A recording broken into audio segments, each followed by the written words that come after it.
Welcome back to PERK'S reCAP podcast. It is week 16 review time. Another wacky week in the NFL. Yeah, how about it? Definitely. Great games, though. Yes. Yeah. All right. Well, with me is Al and Brandon once again. Brandon back for his third week, which is great. And let's dive into this. To week 16, the wackiness started right off the bat with one of the best games of the year. Seattle outlast the Rams 38-37. Unbelievable game. And I think these are the two best teams in the NFC at this point, and I would love to see them for a third time in a championship game or something, some kind of scenario like that. That would be great. I don't know who's going to win the division out of these two, but either way, this was another really, really good game. Yeah, great come from behind victory for Seattle, down by a couple of touchdowns in this game, to come all the way back to tie it going into regulation, and then gutsy call by Mike McDonald in overtime to go for 2 points after scoring that touchdown after the Rams had scored first. So great game. Darnold, he was not that great at the beginning, but towards the end had some clutch plays going into the fourth. So great game for Seattle. The Rams didn't play bad, but the Seahawks just kind of outdueled them and took position in the division and potentially the 1 seed. Yeah, if you had told me that the Rams were going to lose and Matt Stafford's MVP case got even more solidified, I would have been surprised. But Stafford threw for 457 yards and 3 touchdowns and a loss. I mean, this was an unbelievable game. He outplayed Darnold 6 ways to Sunday, but Darnold, like Brandon said, stepped up when it mattered and helped bring a win home here. This was an awesome game. This was we've had a few where we've been like, oh, this might be the best game of the year throughout the course of the season, and this is one of them. I mean, this was awesome. What a great game. Actually good for a Thursday game. We usually don't get those. Yes, it was nice. Absolutely. Yeah, man. I mean, over 1,000 yards of total offense. I mean, this is not a game you want to point to if you want to talk about how good either one of these defenses are, but it was fun to watch. Wow, what a game. Yeah, time of possession favored the Rams by a decent margin, 40-26. Yeah. 14-minute advantage, but didn't matter, obviously. Seattle gets the win. Me and Joe actually both picked Seattle, and you guys both picked the Rams, but obviously this could have gone either way, and I just want to see them again. I want to see a third game because, I mean, both of these have been really, really fun. Yeah, they've been awesome, man. These two teams, they play tight. They play really tight games both times, and they're both legit contenders, no doubt about it. In that division, my goodness, you got to throw San Fran in there now. My God. Yeah. There are probably six, 7 teams in the NFC that are really interesting, and these two are at the top of the heap for sure. The Niners are right there, though, and the Bears, and who knows what's up with the Eagles. I'll throw them in there for fun, but I think the Eagles are right there. I would put them on the same level as like San Fran. Yeah, San Fran and the Bears are the Eagles are kind of that next tier to me after, and even Green Bay I would throw into that lump too. Yep. But it's a fascinating conference. It's a fascinating division that, like you said, in the NFC West. I mean, just awesome stuff between these two teams and the 49ers on top of it. So yeah, heck of a game, man. What a way to start the week. Yeah, definitely. Let's move on then to a game that had. Okay, no, I thought it was 20. It's only 10. 10 penalties. Your game, Al. Philadelphia, after the drubbing last week of the Raiders, they come back and play another kind of team that they should have had their way with, and for the most part they did. 29-18. We all got this one right. We all picked the Eagles. Go ahead and take it away, Al. Yeah, this is 2 weeks in a row now. The Eagles have destroyed a bad team. They've done everything you can ask of them to do against the opponents and put in front of them to bounce back from a horrific month prior to that. So does it make me feel like everything's right going into their big match against the Bills in Week 17? No. Did they do everything they could have done against two really bad teams to make me feel better? Yes. So I think the hope is that this translates into playing well, whether it comes with wins or not, but playing well against a good team. But after the month prior to that, I'm going to need more to prove it. So, but boy, what a hell of a game. I mean, Hurts played one of the worst months of football he's played in his whole career and has bounced back wonderfully the last couple of weeks, played great. Barkley had a huge game. Brown and Smith did their thing. I mean, they did everything you could want them to do here. Brandon Graham had his third sack in 2 weeks. Brandon Graham was on his couch like us a month ago and is 37 years old. Yep. I love it. I love it. Getting sacks. Yeah, man. Unbelievable. Yeah, and the Commanders not only did they play not great, but they lost Mariota in the middle of the game too, and were down to Josh Johnson. And once that happened, this was all. I mean, the Eagles were crushing them anyway. They had to score a touchdown and a 2-point conversion to make it 29-18 instead of 29-10 at the end. So this was a blowout. Yep. Yeah, that's kind of what I was going to say. It's the game was kind of close for a while, up to half. Washington was winning, but you kind of got the feeling that the Eagles were going to come out and, there at least something would get going a little bit more. Saquon having the game he had was very encouraging for them.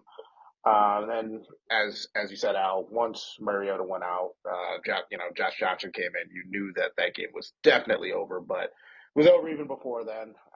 Philadelphia played good enough. You hope that they kind of have a bit of a more inspired effort next week, but they did everything they had to win this one. Yeah, to me, this is all about Barkley. I mean, a big part of how their success last year was their defense playing better, and that seems to be rounding into form to some degree. Maybe not to the degree of last year, but still a very good unit, and they seem to be improving. And then another big part from last year's success was Barkley. And any way you want to shape it, this has been a disappointing year for Barkley. I don't see how you could see it any other way. No one was expecting this. I was saying he was going to regress, but he's regressed way more than I thought he would. And but now if he's just been kind of not holding back, but kind of just ramping up for this time of year in the postseason, and he's going to be Barkley of last year the rest of the way, then they're going to be formidable. They're going to be a hard out for sure. Yeah, we've all been waiting. I mean, listen, he's played well this year. He just hasn't. This offense has been so predictable. I don't care who you put back there, it wasn't going to work. So it's nice to see him. Listen, all said and done, the dude's sitting at 4.1 yards a carry and 1,100 yards right now.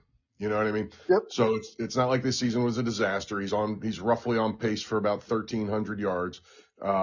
Is it 2,000? No. Is it the worst season anybody ever had? Not even close.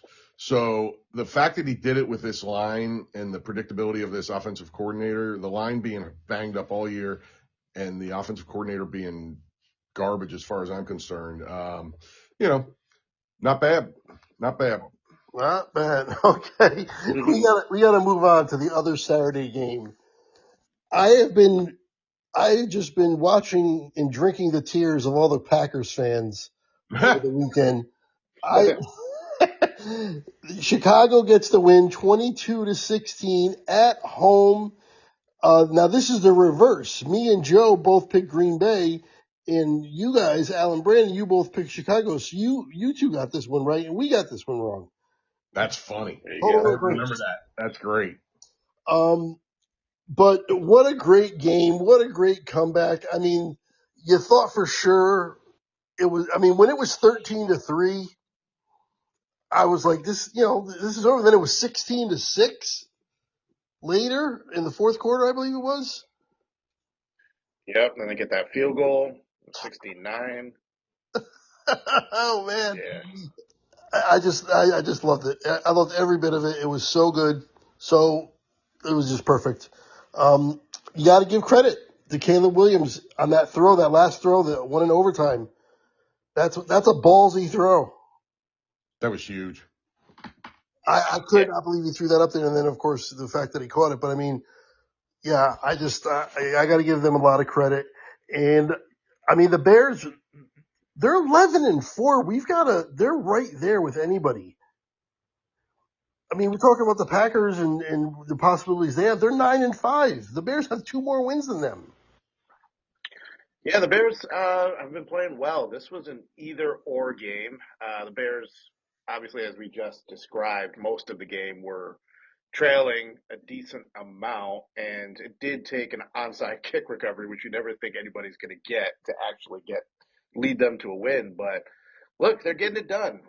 By hook or by crook, however they have to do it, they're getting it done. So you can't really say they're invalid. The Packers, as we just talked about, are one of those teams that are right there, and the Bears have played them tough both times. So Bears win, and they're in pole position to have a good spot in the playoffs. I don't know how many years it's been. I don't have the stat for the amount of time, but they were down 10 after the 2-minute warning. Yeah, I think I heard that they had Packers had a 99% win rate and lost. Yeah, I mean, I'm pretty sure that Giants Denver game was the only other game this year that probably had that percentage. Yeah. Amazing. Yeah, the fact that they did it with I mean, the NFL has made the onside kick all but impossible to recover for the kicking. Yeah. And the fact that they pulled it off was just astonishing. They were going to get the ball with about 1:50, the Packers, and the Bears had 2 timeouts. So best case scenario, the Packers were going to get the ball with about 30 seconds left. And man, they got that onside kick and just went right on down the field. Boom, overtime, boom, big throw, game over. And, and I'm glad you guys didn't make a big deal out of it. We do need to talk about it, but a lot of people might want to say, hey, Jordan Love got knocked out of this game. That helped the Bears. And listen, is it ideal? No, of course not. But Malik Willis played as well as anything Jordan Love was going to do. He played well. He looked awesome. I couldn't believe how good he looked, man. Like that was incredible. He was 9 for 11 for a $121 and a touchdown. No turn. I mean, he had that fumbled snap. I will say that did hurt, obviously, but he played really well other than that. So, yeah. All the scrambling he did. He had 44 yards on the ground. He did a lot of running. Yeah. He looked like the guy they thought, the Titans thought they were drafting like 5 years ago, Yeah, it was super impressive because we haven't seen him for a long time in anything that mattered, and it was super impressive, man. What's the word on Jordan Love's injury? I was looking that up earlier, and couldn't find anything definitive. Brandon, did you see anything definitive? No, I didn't see anything definitive either. I'll see if I can find something while we're talking, but my guess it'll be later in the week. Yeah. Yeah, nothing definitive yet. Okay. What was it?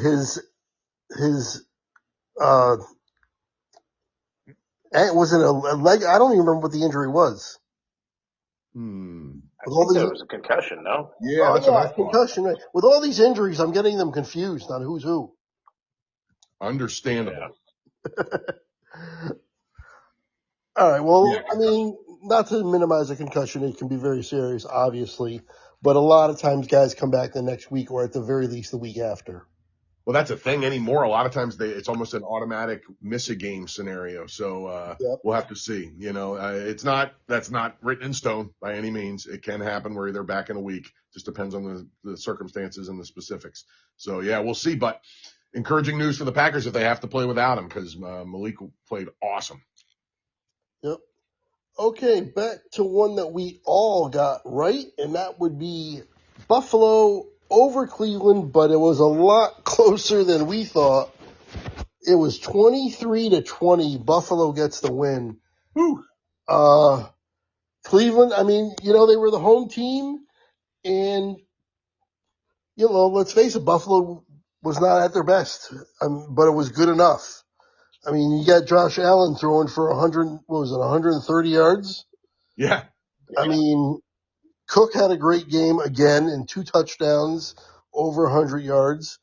But if you're containing Josh Allen, you're going to be in the game against Buffalo, and that's exactly what they did. After the game, they gave Myles Garrett half of a sack, so I believe he's a half sack away from tying. Y'all find that in the meantime? I saw he got the half sack. Yeah, that was awarded to him after the game when the official scorer changed it. Yeah, it's 22. Yep. And it's 22.5 is the record, right? Yeah. So woo! 2 games to get 1 full sack to break it, man. If we're gonna get the lay down out of the books, he's got to get 23. Yeah, I don't want a lay down to happen here either. No lay downs. No lay down. Yeah. They can earn it. Yeah. I don't think there's anybody like Favre anymore although maybe Aaron Rodgers would do something weird like that. Hard to get inside that guy's head. Right. Shedeur again. I mean, he's playing okay. 150. He had 2 picks. That was the big problem. The 2 picks. He did have a touchdown. He ran for another 40 yards. I mean, this is what you're going to get from a kid that's just, in his first few games here. And that's really what bit them because they only lost by 3 points. So, Buffalo, you just got to say, okay, they're still one of the best teams in the AFC and they're going to be there, but this was a squeaker. They got through it and move on to the next. That's the only way they can look at it. Yeah, I would say that's accurate. This was not an impressive game really for anybody. Cleveland's defense was okay, but it wasn't really a well played game, I think, by anybody. This was basically the James Cook game. I feel like He played well. Josh Allen only threw the ball 19 times for 130. I guess they figured that's essentially all they needed. Yep. But yeah, it was just kind of just not a great game. How many fantasy teams had been riding Josh Allen all year, and then they get that stinker of a game in the semifinals of the playoffs? Oh man, because you at least hope that if he didn't throw a touchdown, then maybe he'd at least rush for one, but didn't happen. Yeah, he had like 6 points or something. Yeah, I think what it is Josh Allen bet against himself to win the MVP this year because he clearly doesn't want it. He's had a couple games like this year, especially early on, and he barreled his way right back into the top 3 of the MVP discussion couple weeks prior, and then he's like, nah, somebody else needs to win this thing. But yeah, this was just the Bills winning a game they should have won, not nearly as decisively as we all thought. And the Browns are not horrible with Shedeur Sanders at quarterback. And they've been a little better as a team as the season's going on. They're still a disaster, but not as big a disaster as they were. Yep. And that defense is pretty good. Yeah. I mean, you hold the Bills to 23 points, you did okay, Yeah, and hold Josh Allen to what they held him to too. Yeah, that is no small thing. Yeah. Okay. Let's go move on to the Dallas. See, I forgot to turn my ringer off. Sorry about that. No worries. The Cowboys against the Chargers, just a mess. I believe they are one of 2 teams where their spirit is broken, and I don't know if they're going to win another game. I mean, I guess they have the opponents to actually win the other 2 games, but we'll see. But, they might start sitting players, all kinds of stuff. Just a miserable effort of a team that was practicing all week like they were going to have a chance to still play, with their playoff lives still alive. And Philadelphia won and knocked them out. And they did not play inspired football one bit, not even close. They looked like a team that did not want to be out there, in my opinion. Yeah, after the first basically quarter and a half or so, the game was close up to that point. It was kind of a back and forth game, but it seemed like after that the Cowboys kind of gave up.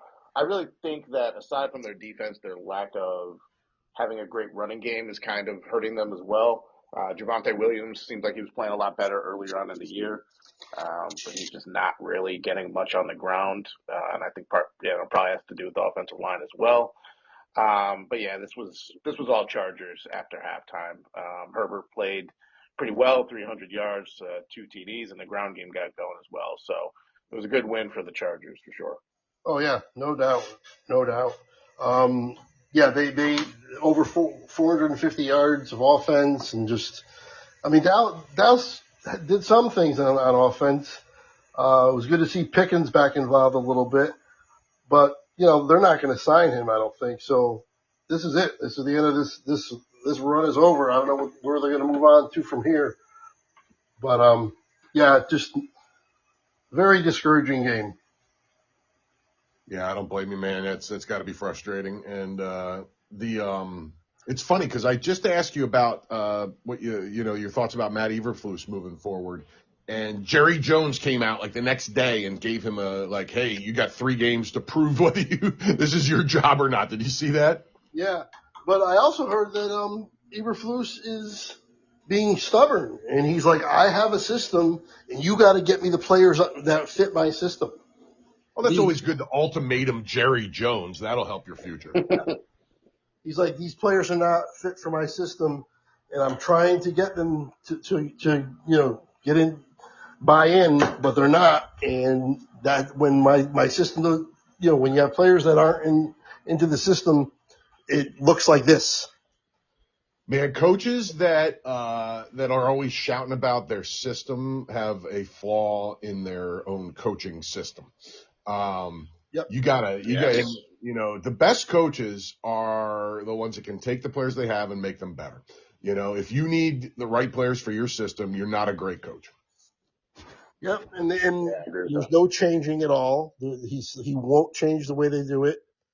And he's like, it's up to these guys to learn it and do it the way it's supposed to be done. But if that's not their strength, then you got to change, not them. Play to their strengths. I agree 1,000,000%. Diggs and Bland, I thought were one of the better duos of cornerbacks the last couple of years. You have to use them right, absolutely. Yeah, but this year, Diggs is like the worst cornerback in the league. No, he is never where he's supposed to be, and everybody passes all over him. Bland is not nearly as good as he was. Like, these guys look like they're rookies. They don't know what they're doing, and it looks terrible. And that's got to be the quote-unquote system that's not working for them, and he won't change. Yeah, that's crazy, man. That does not bode well for his future. It doesn't bode well for him having learned anything in Chicago either, because he was very stubborn in Chicago, and it was a disaster. Yeah, so there's plenty of tape of them playing well.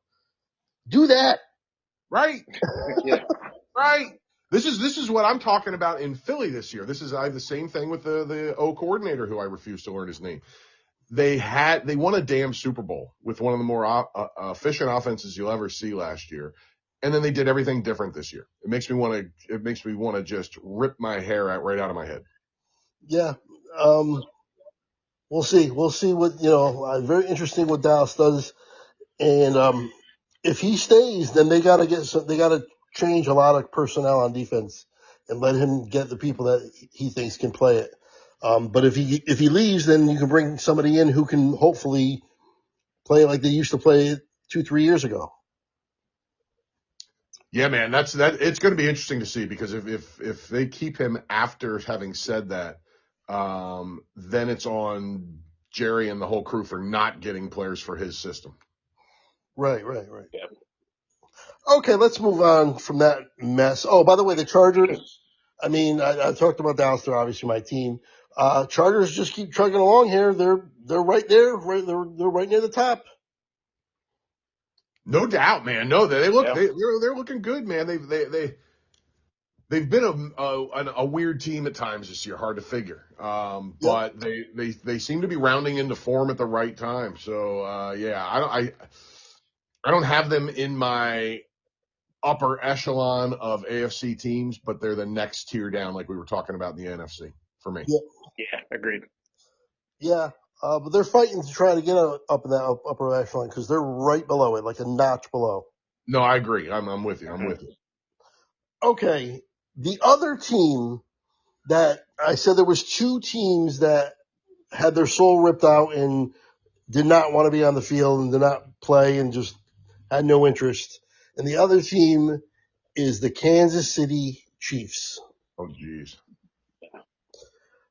Tennessee. 2-win Tennessee beats the Chiefs and drubs them 26-9. Unbelievable. Nobody saw this coming. We all got this one wrong. We all got the Chargers game right, by the way. But wow. Gardner Minshew used to be a serviceable backup, but not in this game. And then, then he got hurt. He got hurt early. It was Chris. Who the heck is that? You don't know Chris Olodokun? No, I don't. I'm kidding, Craig. I'm kidding. And nobody knows who he is. I didn't watch this game, obviously. I was keeping up with the score, but I didn't watch a second of it. And Minshew, he's out, right? Wasn't it Yeah, he does as well. An Achilles or something? I forget, but I'll find an ACL. You might be wrong. Yeah. I think you're right. So that's who they're down to, and it was as bad as it sounds. As bad as his name is as bad as they played. Wow, I can't believe that. 26-9. Yeah, I wrote exactly what you said, Craig, in my notes. I said the Chiefs are a broken team. I just feel like, they've had so much success over these last several years that they don't want to play these games that don't matter. They just don't. I don't think Kelsey or any of these guys who have been on the team for years want to play these games. And it got even worse when Minshew went out and I think Oladokun, he did not play well. And when you get to your third string, Okie dokie. You get to your third string like that in a game where it already doesn't matter and you're not playing well, it's just not doing you any favors. Cam, I thought, played pretty well. So yeah, Cam Ward, one of his best games of the season, in my opinion. 21 for 28, 228, 2 touches, no picks. I mean, pretty good. Definitely, No doubt. Yep. It's nice to see a little bit of development. Maybe they'll see a little bit more over the next couple of weeks and really got something to build on next year. That's huge because you needed to see something, and he's been a little better as the season goes on. He's had a couple really good games like this one, and this was the Titans, showing a little hope for the future. Their number one draft pick wasn't a waste, at least for sure now. You know what I mean? Like I don't know how good he is, but at least we know he's not horrendous. And the Chiefs just, they packed up the bags and went on home a couple weeks early. They really did. They had, just like the Cowboys, no interest in playing this game at all. Yeah. And Chris Olodokun, by the way, did the circuit of all the greatest teams in college football before he came out. He played for South Florida, South Dakota State, and Samford. That's a power trio right there. Wow. Yeah, okay, well, all right, neither one of them are making the playoffs. No reason to really expand on that at all. How about another game with nobody making the playoffs, but there is something interesting to talk about, and that is Tyler Shuck. Whew. New Orleans beats the Jets 29-6 at home. We all got it right because New Orleans has been playing better for sure. But all the talk about Shuck that we've been saying, and rightfully so, we haven't realized, and I just read this stat, it's only 5 weeks. Just 5 weeks. But over the last 5 weeks, the Saints defense is number 4 in the league. Oh, wow. They're starting to play some defense as well. How about that? Playing well, yep. So, I mean, it looks like Kellen Moore is a good coach. I mean, we knew he was a good offensive coordinator, and he could work with quarterbacks. But yeah, it looks like he's not going anywhere. There's no hot seat there. He's got them playing well. They're winning a few games here, and the young quarterback, is showing some really, really good signs. Another good game from him. Yeah, Chuck played well, as we said. The Saints have got something going since that first Panthers win a number of weeks ago. They've been playing better generally since then. Really interesting that they had Kamara was obviously out and backup running back was out as well. So they kind of used Taysom Hill as a running back, which was that was fun. But yeah, this was just a drubbing by the Saints. They just did what they had to do. Jets are banged up as any team in the league, and they already weren't good to begin with. So, stuff for them. They're just kind of looking to the end of the year, as some of these other teams are that aren't that great. But good win by the Saints.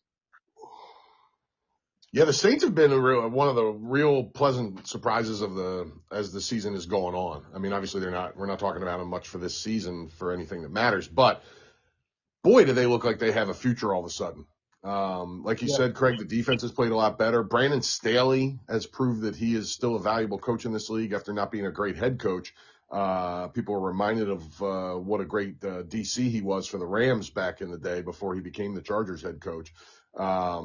And doing a heck of a job in New Orleans lately. And and Shuck, man, I mean, forget everything else going on down there. That guy looks like he is the future. I mean, I don't think there's any doubt about it now that he is going to be the guy heading into the job next year. That at worst case for him, they're going to bring in a Tyrod Taylor or somebody of that ilk, to be, the guy off the bench. But it is going to be his job. Absolutely. Totally agree. Hypothetical right now. I guess it's not really much of a question. I was going to mention it before, but I think the answer is obvious now. But if the Saints were playing the Chiefs next week in New Orleans or in Kansas City, would you take the Saints? I would. I would. Yeah, I think I would. Yep. I would too. Yeah, even in Kansas, because when you were starting to say New Orleans, I was like easy, and then after that, I was like, nah, I'd still take them. Yeah, I mean, you talk about trajectories and momentum. It's all with New Orleans. Yeah, absolutely, man. Yeah, there's New Orleans is one of the best, well under 500 teams in the league right now, easily. Yeah, they're playing. Yeah, just by how well they're playing. All right, Brandon, you can take it away. Giants lose 16-13 to Minnesota. My buddy Joe took the Giants. We all took Minnesota.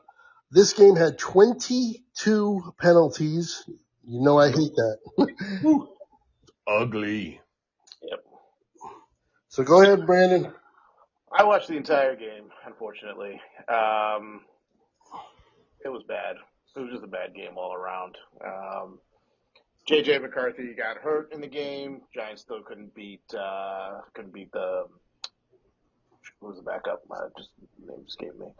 But Brosmer, who didn't play terrible. No, he played a lot better. Yeah, he was not bad. But yeah, the Giants had a weird game plan. They ran the ball for almost every play of the first half. There's a lot of run, pass, which they weren't terrible on the ground as they were running, but the problem is they really couldn't throw in third down. So they'd get into even these short third and shorts, but they still couldn't really do anything with them. The Giants haven't won since before Halloween. It's just a rough year for them. But we'll see. They might be able to get the number one pick, but Dart wasn't good. Really, their receiving options dropped a ton of balls, so it was just a sloppy game on their part. And the Vikings weren't much better, but they were able to get Justin Jefferson going a little bit. The running game picked up a little bit because everybody's good against the Giants on the ground, and they did enough to win this one. Yeah, fascinating, man. Ugly. Brutal, dude. And Jackson Dart had a worst game of his pro career. And like you said, he wasn't helped out by his receivers. The only good news for the Giants in this whole affair, I think, is that Abdul Carter has been a lot better the last couple of weeks. He's played well. Got a couple sacks. He's played well. He forced a couple fumbles 2 weeks ago. And it was starting to look like he was like not going to be a football player. So, I mean, this is huge, especially after missing meetings and getting all the negative attention that's happened. For him to end this season in a positive light, I think is huge for Giants and Giant fans. Yeah, definitely. I totally agree. It's good to see. I like to see these highly drafted players and highly regarded players come in and do well, or even if they don't do well immediately, grow into that and become at least somewhat what you expect. One of the things to watch with that too is Kayvon Thibodeau's been out basically. He has the fifth year that the Giants picked up. He could be somebody potentially on the move in the off season, considering how Carter has played, since he's been out. So be interesting. And if they get the number one pick again this year, the general consensus for teams that have their quarterback is another pass rushing end. Yeah. Right. Well, the thing is, I think there's like zero chance they keep that pick. All they've been talking about in the New York Sports Talk is that the Giants could get such a haul for that first pick and really, reload the next couple years on picks in young players and kind of transform the organization, hopefully transform their fortunes. So everybody's all excited about trading that first pick. Yeah, I think that's probably what they're going to look to do. The Jets have 2 first-rounders and need a quarterback, so that's potentially somewhere they would look. I don't know if the Jets want to trade with their old crosstown rivals, but that might be something interesting to watch. Yeah, that was what they were saying. The Jets have the most equity. They have 5 first-round picks the next 2 years. Yep. The Giants could get three of those. It makes some sense, but I'll say this. We love to talk about – I love trades more than anybody, I guarantee you. However, you know how many times the number one pick has been traded in the NFL? It has been 13 times since 1967. The last time was 2023. The time before that, 2016. So it doesn't get done way more than it does. So it's going to be really interesting to see what happens. Yeah, but I mean, a lot of these times, there's like somebody that everybody covets that's, clearly the number one player. And so, that's where they go, regardless of position, really. And that's not really like that this year. And also, they have the quarterback. So they're not in the market for a quarterback. And somebody's going to fall in love with one of these quarterbacks, whether it be Mendoza or whoever else, and probably give them quite an offer. Now we'll see. It doesn't happen way more than it does, and a lot of times it's been that circumstance you just mentioned. So it'll be very interesting to see, because on paper it sounds great for the Giants, but reality doesn't strike like that very often. So we'll see. But I think this is the scenario where it would. That's possible. I'd be more surprised if it doesn't happen than if it does. Okay. Yeah. Well, you're against history with that, but I get where you're coming from. We will see. Unless, and of course, we still have training, the combine. Somebody could just emerge in the combine, some crazy edge rusher or corner that everybody's like, oh, he's got to be the number one, and just shoots up the draft boards, and they just end up taking him. That's possible. But if it stays the way it is, where there really isn't a consensus, like generational player, I bet you they trade it. But we'll see. We will see. We'll see. And the last thing I'll say about it then is that the thing working against them in that scenario is that's the same exact situation at quarterback. So is anybody out there going to give up their 3 first-round draft picks for a non-generational quarterback? I don't know. So listen, it's going to be fascinating. This offseason is going to be awesome for a lot of reasons, and that's one of them right there. Yep. Do you guys think that Mendoza is a better prospect than Bryce Young was when they basically they did that? The Panthers and Bears did that trade, I believe. Yeah, I mean, there was a lot more hype for Bryce Young than there ever was for Mendoza. Yeah, so Now, that's where I'm coming from. I think the Giants will get a haul for that pick, and I think that's probably what they'd be looking to do. But I don't know if they get quite as much as what some people, some of the fans, and everybody might think that they're able to get. yeah, I'm very curious. It's going to be a really interesting offseason with that in mind. And plus when we do the next week's preview where there's going to be a game that's going to determine whether this conversation even matters.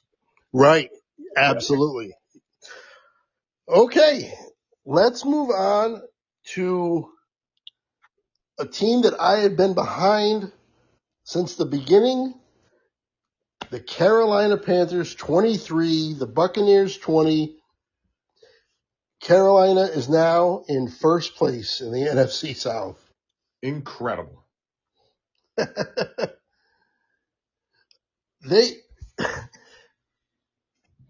Tampa Bay Baker Mayfield has got to be banged up to the point where maybe he shouldn't be playing. He is not playing well at all. They are playing terrible. And it might be time to pull the plug on him. What do you guys think? Do you think it's just other things, or is it Baker? He hasn't done well the last few weeks now, and it's really affecting everything. And they're in big trouble. They're in big trouble. I definitely think he's banged up. It's football, so if he's healthy, he's gonna, with the division on the line, he's definitely gonna play. But I agree with you that he's definitely not playing as he was in the first half of the year. Something definitely has to be wrong there. And some of his position guys, I know that Tampa Bay have gotten guys back, but Egbuka, he started out the season so hot, like 500, 600 yards in the first few games, and then he makes a good play on this one, and you're like, oh yeah, I forgot he was even on the team almost, Right. So yeah, they're just not playing well right now. But yeah, Baker is definitely off. I'm fascinated by what's going on with this team. Yeah, there's something to Baker being hurt, no doubt. He's played 2 good games in the last 6. And those weren't crazy awesome. They were good, solid games. And he played one of the worst games of his career against the Rams a month ago. So there's been some really bad stuff in there. Half the team was out around him too for a chunk of that, but he's had the whole team back the last 2 weeks. So pretty much. There's a couple guys around for the year, but the Mike Evans and the Bucky Irvings all came back. The Chris Godwin. Yeah, I don't know, man. I can't figure it out. This team looked so good early, to the point where I think you and I, Craig, were both skeptical coming into the season we both picked them to win the division, but we weren't thinking they were an upper echelon contender. I think we both started thinking they were about a month or two into the season. Yep. And then boom, it all just fell apart. So, yeah, I don't know what's going on with them. They're only going to make the playoffs if they can squeak out this division now, and that just took a massive hit this week. So, yeah, I don't know what's going on. They need Carolina to lose the next 2. Yeah. They have to squeak it out now, in the most difficult of ways. So, yeah, this division's crazy, crazy bad. The winner is going to score less points than their opponents altogether this season. When it's all said and done, Carolina is 1 game over 500 and has scored 50 points less than their opponents this season. So this is a fascinating division. I'd rather play the Panthers or the Bucs than the Saints right now. I think you're right. Yeah. I think I agree with you. Isn't that crazy? If the season started right now, the New Orleans would probably win this division. I agree with that 1,000%. Yeah, insane. One thing on this, Craig, before we move on, I picked this game score exactly correct. Panthers 23-20. Oh, nice. Yes, you did. I did. Nice. Well done. Me and Joe had the wrong team. We both picked Tampa Bay, but we both had 24-20. Oh, I love it. And I had the wrong team, but Carolina was my upset pick. Oh, yeah, Carolina was also my upset pick. Oh, and Tennessee was Joe's and Brandon's upset picks as well. We all got our upset pick right. Hey, look at us. That's awesome, man. I love it. All right. Okay. talk about a team we got to talk about. Jacksonville, 34-20 on the road. Denver had won 11 or 10 in a row, whatever it was. I think it was 11 in a row. Yeah. Your number one team in the rankings, Al, the power rankings, and Jacksonville comes in and just punches them right in the mouth. Punched them right in the mouth, took them out. Just every time I thought that Denver was going to get back in this game, Jacksonville did something to step on their neck again. They sacked Trevor Lawrence 5 times. Didn't matter. Lawrence has gone to another level the last couple weeks. I've been mystified by his whole career. And at times it looked like he was going to break out into being a top 5 quarterback in the league. There's been entire years where you wondered if he was even the quarterback of the future for this team. But boy, has he really stepped up huge the last month or so and just looked awesome in this game against a really good D, man. He went 23 for 36, 279, 3 touchdowns, no picks, even ran for 20 yards and a touchdown. That's 11 picks in 2 weeks. 11 touchdowns in 2 weeks. That's insane. Because remember last week he had 6. Yeah, that's, so 10. Yeah. Oh, 10. You're right. No, all good. That's an insane number. Just mind-blowing effort by the Jags here against a really good D and a solid team. So, man, they changed my opinion of them entirely in this one game, even though it was building anyway. But boy, they just broke through any stubbornness or weirdness I had about them. And they are for real, man. If they're going into Denver and winning by 14, it's hard to doubt this team much anymore. We're 11-4. We cannot doubt them. They have to be considered one of the best teams in the AFC. They have to. No doubt. They beat my number one team in the power rankings by 14 on the road. They deserve to be taken seriously. It's interesting that in the second half of this season, a Jaguars receiver kind of emerged, and it was not BTJ. Yeah. Parker Washington has been killing it. Parker Washington can't lose. Jacoby Myers, too. Jacoby Myers is playing well as well, yeah. He got a 3-year extension. You guys see that? Really? Yeah. He signed a 3-year contract extension 3 weeks after getting traded. That's how much they liked him right away. By the way, FBTJ, I kept him in my fantasy league, and he killed me this year. Bro, it's one of the biggest surprises to me out there. I don't get it at all. I recovered because Wan'Dale Robinson kind of helped me a little bit here and there, and I picked up, but it would have been nice to have him, considering I protected him. Yeah, that's a stunner. Anyway, so how far does Denver fall in your opinion? Well, I don't want to give away my power rankings yet, but this is it's a huge loss. You got to take care of business at home against other playoff teams if you want to be thought of highly going into the playoffs. Right. Yeah, I think the thing with Denver too is that they won a lot of these close games, or a lot of the games they won they won in the fourth quarter, and this one wasn't close really. So I just don't really feel like Denver did themselves any favors here. I had them kind of in the top tier of the AFC, and I still have them in the top tier, but they're more, to me, towards the bottom of that first tier. Or they're not the number one team, to me, in the AFC. Let me put it like that. Yeah. Cortland Sutton's been having a good year. He had another good game, 86 and a touch. Harvey was okay. They didn't run for too much. But Bo Nix, 352, a touch, 1 pick, but he kind of did his part. He was pretty good. And this was just a good game by Jacksonville. This is all about the Jags more than Denver to me. My opinion of them doesn't go down too much, but my opinion of Jacksonville just continues, like you said, Al, continues the rise. For sure. Yeah, absolutely. Definitely. Yeah, the only thing that takes a big hit in this to me at all is my opinion of Denver's D. I had them just a tick behind Houston, And if you're giving up 34 points at home, I don't care who it's against, it has to take a hit a little bit. I'm not saying I think they stink now. I'm just saying I don't think they're quite as elite as I thought they were. Yeah, that's fair. Yep. That's fair. All right. Well, we all got that wrong because we all picked Denver. How about that? None of us picked Jacksonville. No respect. That's what I mean. That's what I mean. What has to change in our minds? We got to start respecting them. We Dangerfield them. We did. Okay. Game nobody cares about, but we'll talk about it anyway. Atlanta 26, Arizona 19, and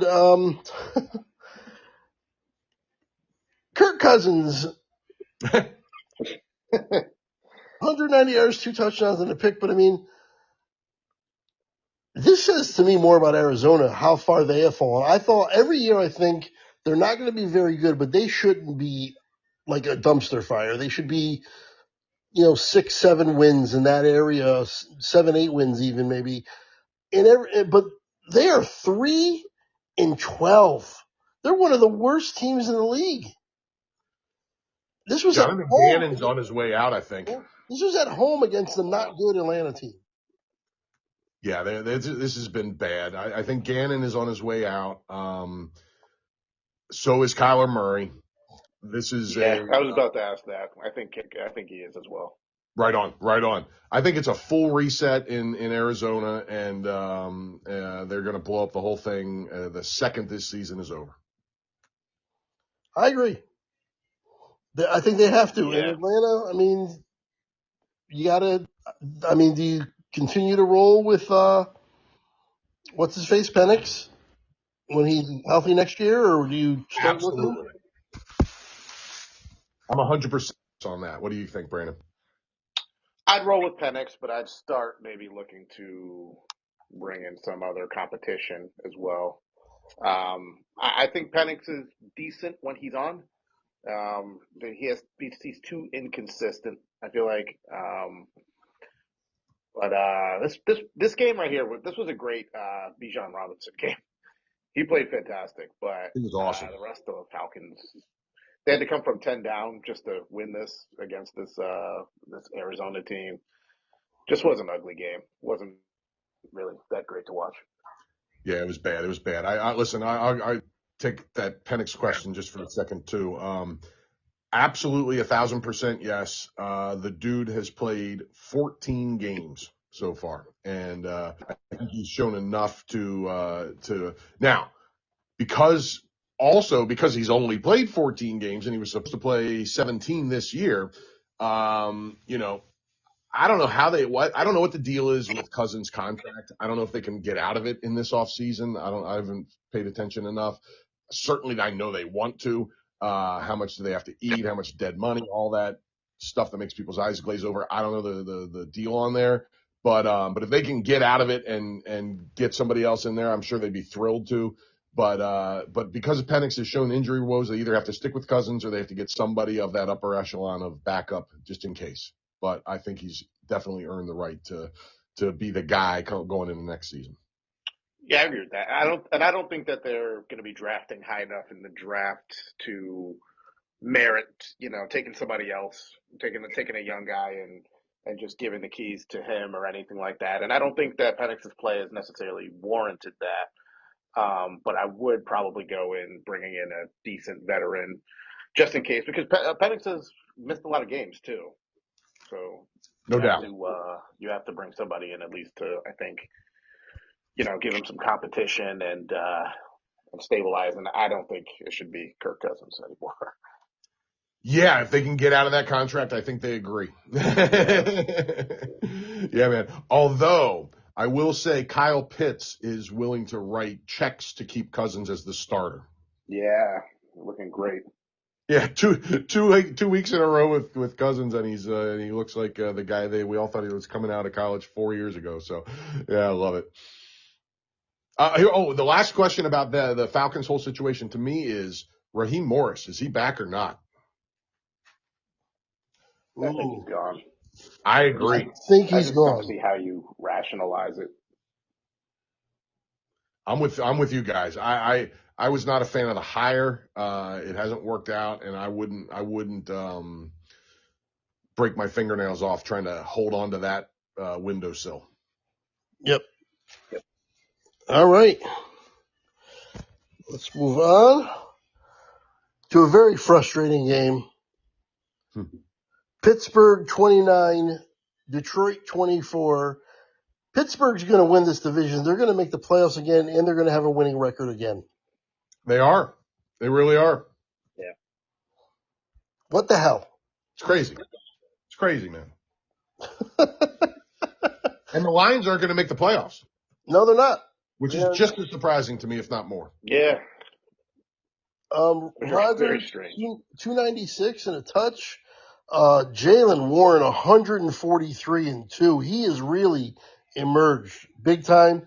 And you can't discount Kenneth Gainwell. Another touchdown, 70 yards receiving.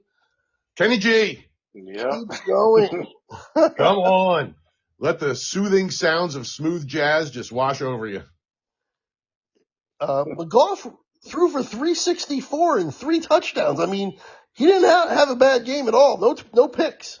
Nah, he was great. He was great. It was just their running game was non-existent, which is Jahmyr Gibbs had 7 carries for 2 yards. They had 15 yards rushing for the day. Yeah, that's crazy, man. And that's how you beat them.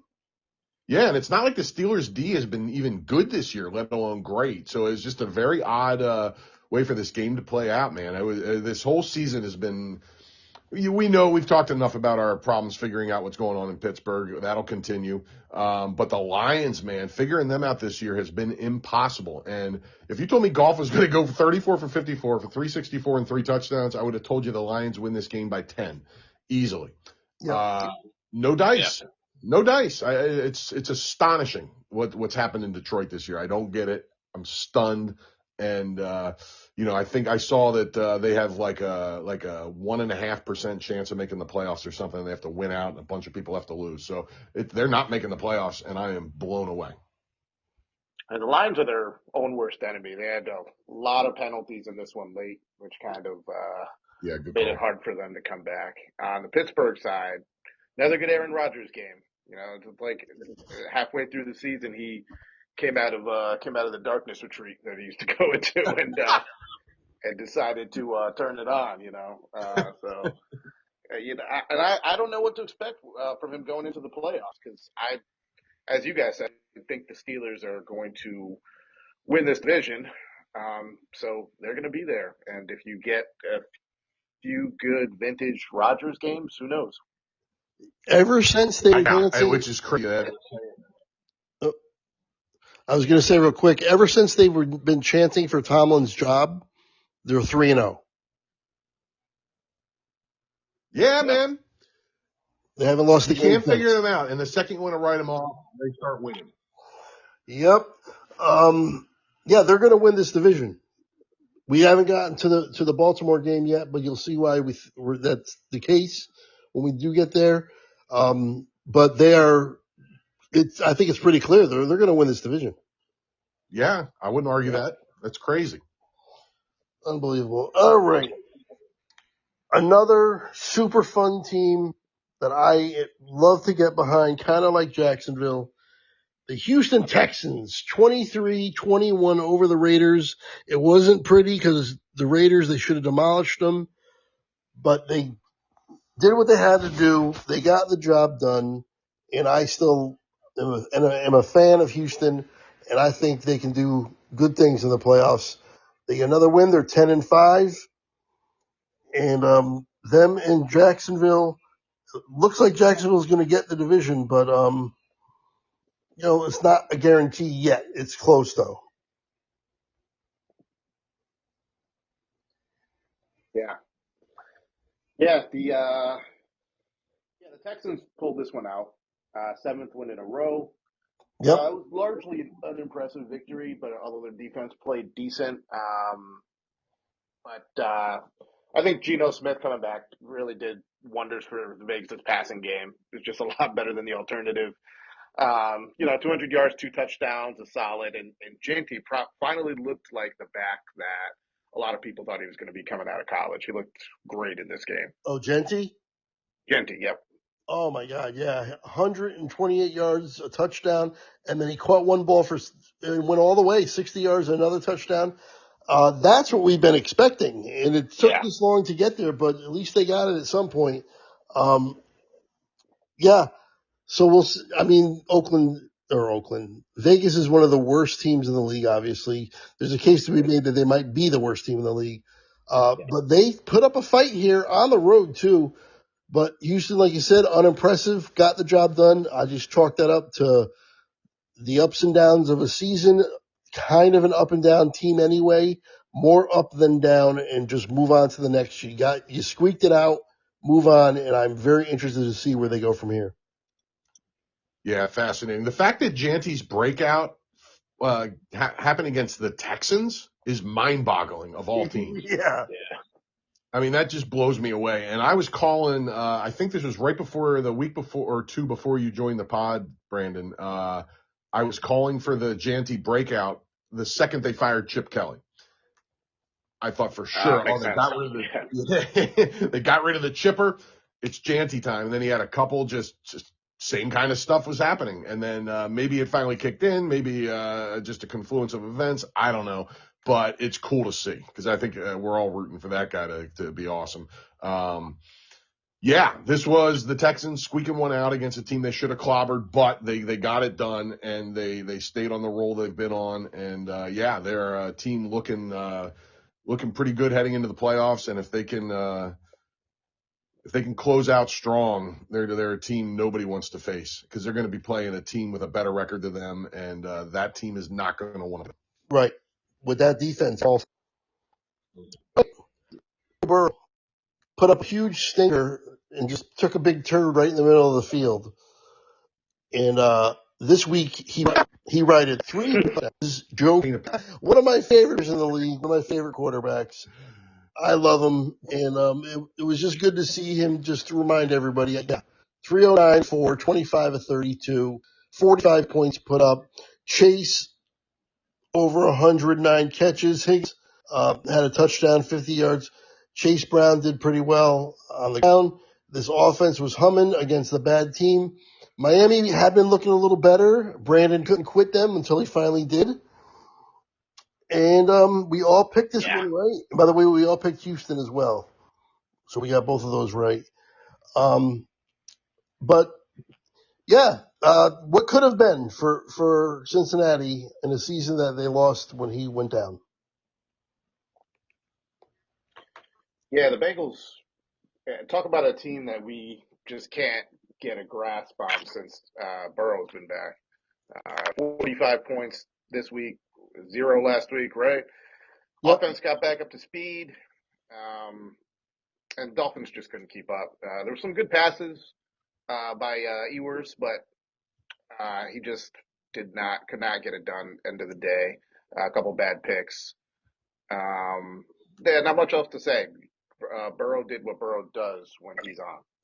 Yep. Yeah, he's something, man. Yeah, they've since he's been back, they put up 32 on the Ravens, 34 on the Bills in a losing effort, 45 against the Dolphins, and 0 against the Ravens. So figure that one out. But 3 out of the 4 games, they've scored at least 32 points. So that's the potential of the Bengals when Joe Burrow is healthy. They also have the worst defense in football, so they have that to deal with. But this was the better bad team just smoking the not as good bad team. And the Dolphins, all that goodwill that had started to feel a little better about them when they righted the ship about a month ago, right out the window. Well, because, they decided to go with this Ewers kid and bench Tua. So, they just, raised the white flag on this season. Weird choice. Yeah. Weird choice. They were looking a little better, like you said. Yeah, they had won like 4 out of their last 5 games. I mean, it was, they were playing pretty well. Tua didn't even play that badly in the game that got him benched. His quarterback rating was in the 90s. So it was a very odd decision to me, especially for a guy that nobody thinks has a chance to be the future. There was a really strange decision. I didn't understand it. Yep. Yeah, agreed. Okay. Let's go to New England 28, Baltimore 24.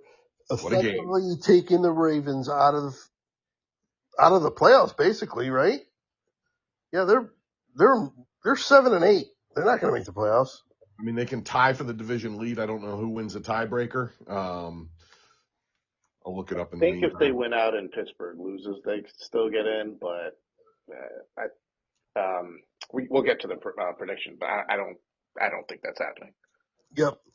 I was dumb and picked Baltimore. I was feeling pretty good about it late.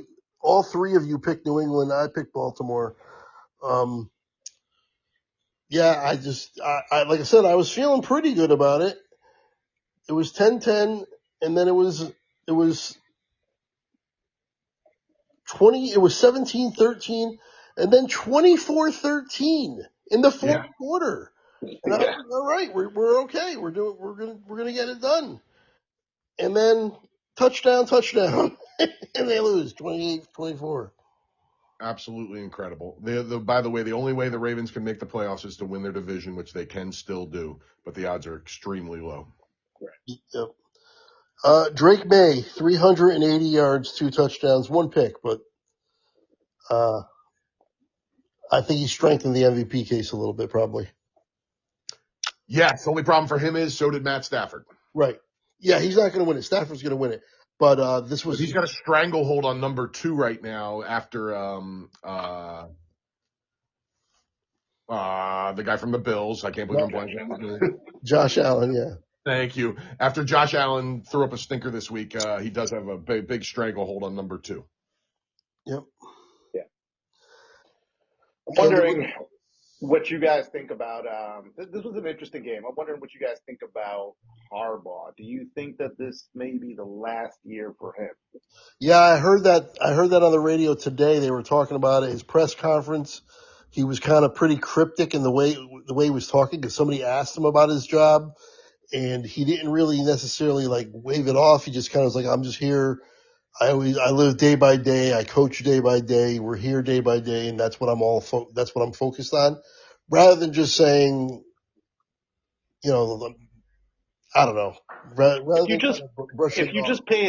If you just paid attention to their regular season success, you would think how great Harbaugh is. And I'm not saying he's a bad coach or anything, but they keep having these issues at the end of these important games where they just refuse to run the ball when they're always one of the better running teams. They just kind of abandon the game plan and try to throw it. Even Lamar got hurt in this, and they were even trying to do it with Huntley. So, yeah. And Derrick Henry's on the bench. So just a really weird game towards the end for them.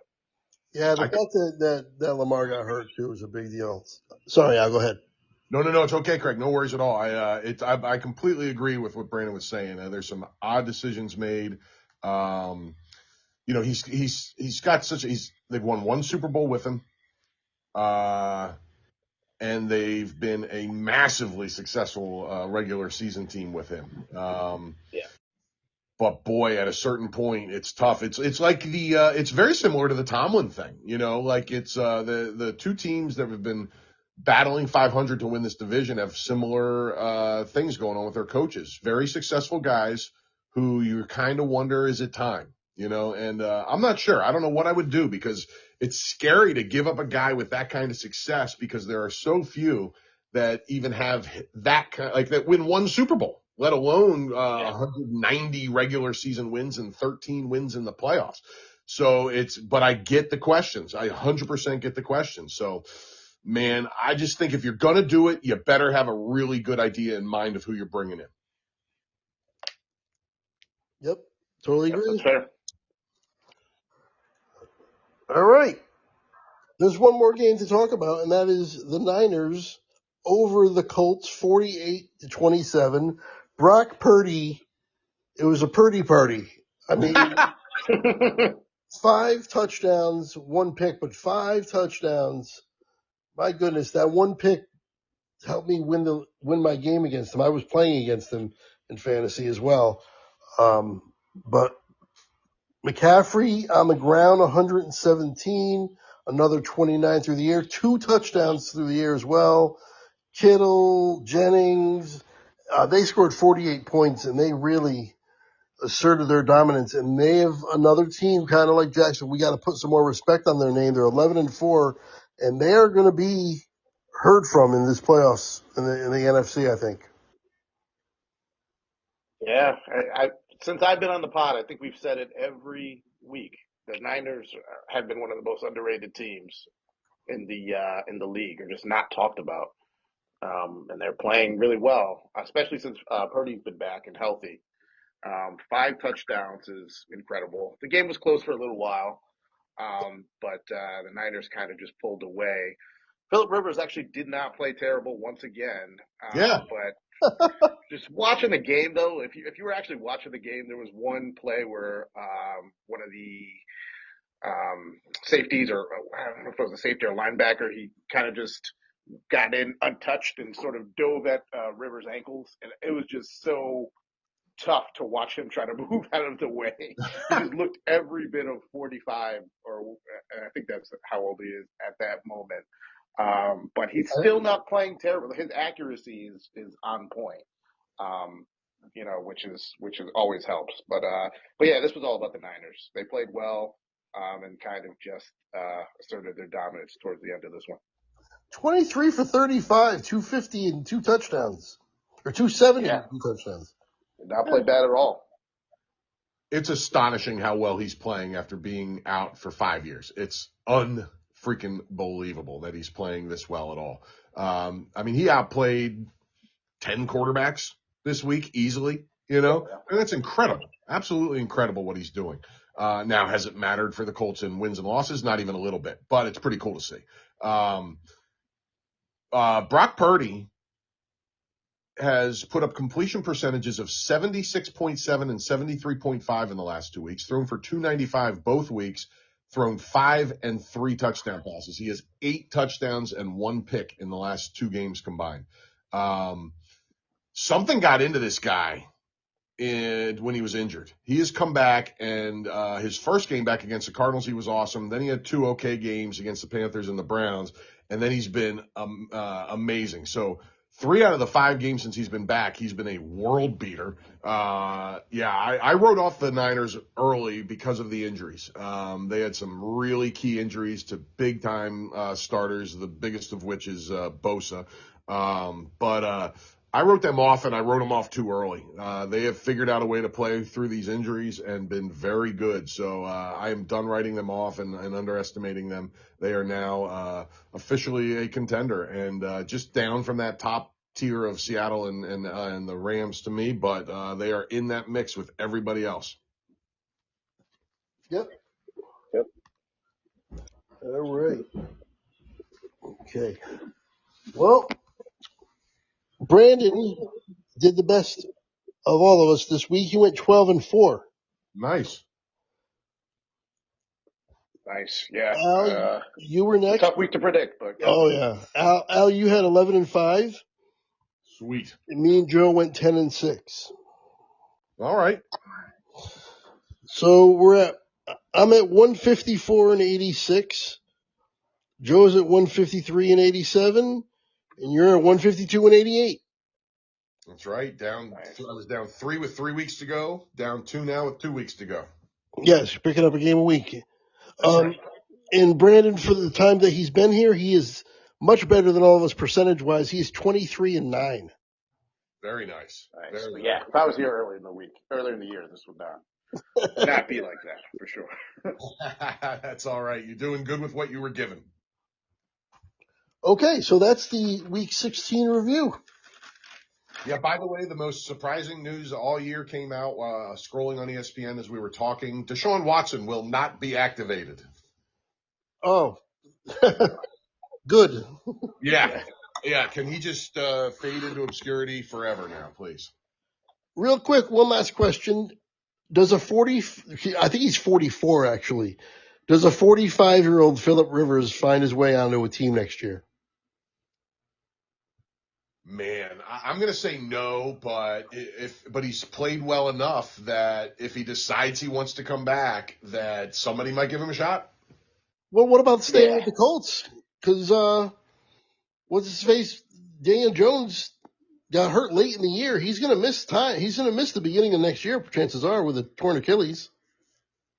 I mean, it's possible. It's possible. I'm going to say no, just because I think the odds of him winning it and a team winning it are slim. But he's played well enough that why not?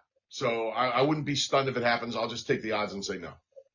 Yeah, I'm right there with you, Al. I think there's almost a 0% chance that in the beginning of the year he's on the Colts. I don't think he's going to want to go through training camp and all that other stuff to get to the beginning of the season. However, if the Colts end up being somewhat of a contender, if it's a situation like this year where they have a chance to make the playoffs or they're halfway through the season and they need somebody, I would say that it's not a 0% chance that he'd come in. Okay. All right. Well, that's week 16. You guys have anything more to add? No, I'm good, my man. No, that's it. All right, guys. Make sure you check out our week 17 preview show. We'll have predictions for every game and our power rankings. And that seems to be a segment that people are really liking and a show that people are really liking in terms of our viewers and stuff. A lot more viewers on the preview show than the review show. Well, that's cool. Yeah, and thank you to everybody that's been tuning in. It's really cool. Yep. But we appreciate anybody who's listening to either show. Thank you very much. And until next time, I will see you later.